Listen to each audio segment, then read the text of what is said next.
এক নতুন চ্যালেঞ্জের মুখোমুখি দেশের ব্যাংকিং খাত।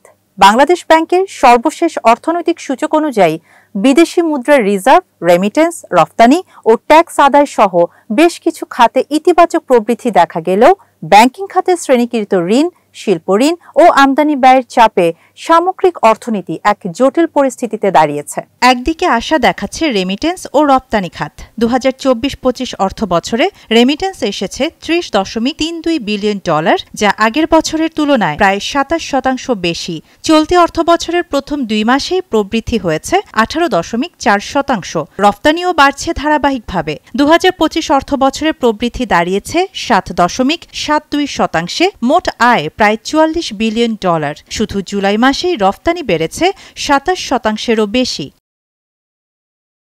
বৈদেশিক মুদ্রার রিজার্ভও এক বছরে বেড়ে হয়েছে $26.39 বিলিয়ন।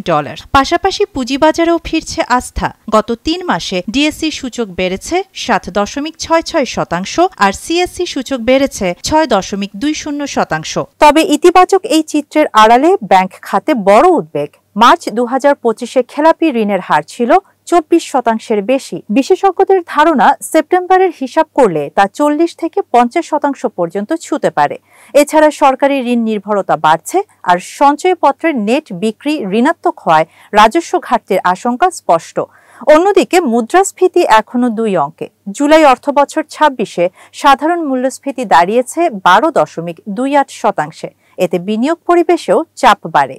সব মিলিয়ে বাংলাদেশের অর্থনীতি এখন একদিকে শক্তিশালী রেমিটেন্স ও রফতানি প্রবৃদ্ধিতে আশাব্যঞ্জক হলেও অন্যদিকে ব্যাংক খাতের ঋণ সংকট, উচ্চ মুদ্রাস্ফীতি এবং রাজস্ব ঘাটতির কারণে অনিশ্চয়তার মুখে। আর্থিক শৃঙ্খলা জোরদার করা, খেলাপি ঋণ নিয়ন্ত্রণ এবং বৈদেশিক মুদ্রা ব্যবস্থাপনায় দ্রুত পদক্ষেপ নেওয়া না হলে অর্থনৈতিক চাপ আরও বাড়তে পারে। শাহানা জাহান, নয়াদিগন্ত।